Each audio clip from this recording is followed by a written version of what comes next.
It's a highly sophisticated, complicated world that you're describing. Yeah.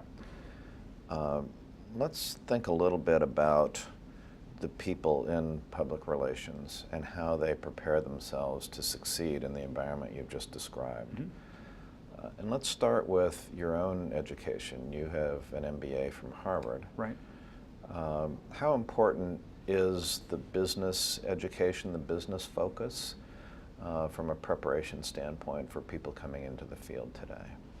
So I think that a smart student will study science, will have a background in economics, will have a fluency in foreign language, and will also somehow or other be capable in digital and be a digital native. And all of those are required. Why? Well, because we, in our line of work, have to explain in layman's terms a scientific evolution, technological evolution. You know, whether you take a science course or an engineering course, but whatever it is, have some fluency. Be able to read a balance sheet. Be able to have some sort of discussion with someone in finance.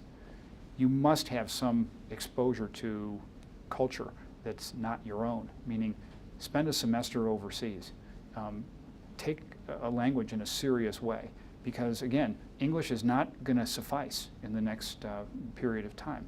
And then lastly, and sort of obvious, and most of the people who are 17, 18, 20 are digital natives. I mean, they're able to do 3 and 4 things at the same time.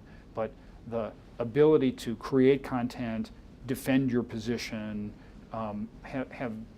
have lived through a kerfuffle and get up back on your feet again, I think is important.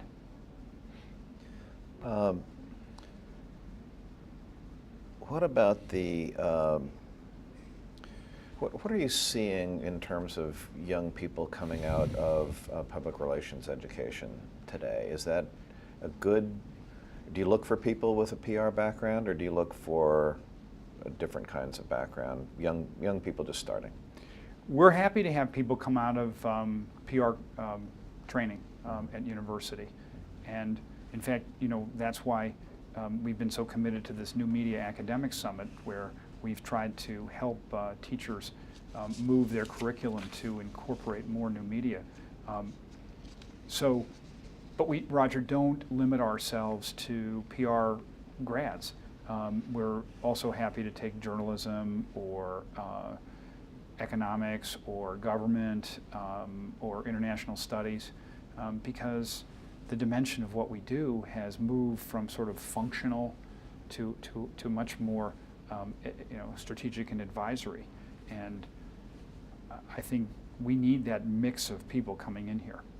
What are you seeing in terms of the level of preparedness of entry-level people coming into the profession today? I think they write well. I think that some of them are just remarkably willing to lead, and particularly on matters social media.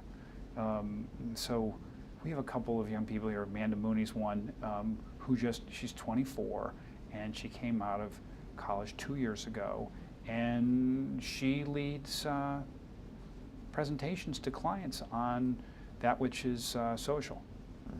That's the great opportunity at the moment, because we have this sort of dislocation. You know, you and I are digital wannabes, we're trying to be's, and you know, these people have it inside themselves, and they've grown up that way, and so it's just this kind of great moment in time for them. Because we can't do that. Right. We can't live that, because we just didn't, haven't. We're trying, doing the best we can, but we're making up ground. What about the competencies that are required for strategic counseling of business leaders? How do people, as you bring them up in your firm, how do they develop that? They get strategic experience in counseling, partly by watching masters at work. So someone who's attached to a Gary Grates in doing change management will see the work on a Kraft-Cadbury merger and say, you know, I get this. I understand the trade-off on nationalism, and I get the concern about plant closure. And so one of it is in sort of a mentoring. That's a classic. We're also trying very hard to automate some part of this. We've put together a thing called the digital belt system where, you know, it doesn't sound as S&M as it might think, but it's all to do with, you know, you get your blue belt and then your orange belt and then ultimately your black belt. We've created a curriculum, and I think 2/3 of our people have taken it. If you make it available, they will do it.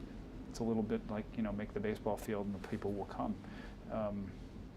It's important to keep this training aspect of the business front and center.